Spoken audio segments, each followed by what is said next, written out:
Hallelujah. Every once in a while, check the sign, make sure it's still lit, and it still says no vacancy. Because you know what, in all my travels, I stopped one place, and it said vacancy. And the woman came to the window.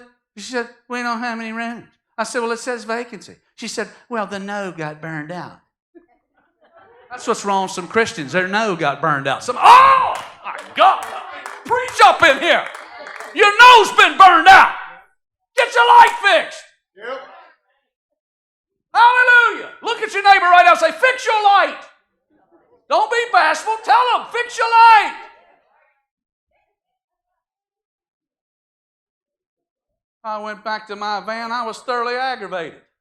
Did all that walking. It was late at night. I'm tired enough. I don't want to stop somewhere false advertising.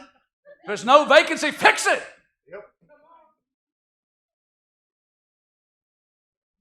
Your nose burned out. You're not going to be able to be an overcoming Christian with your no light burned out.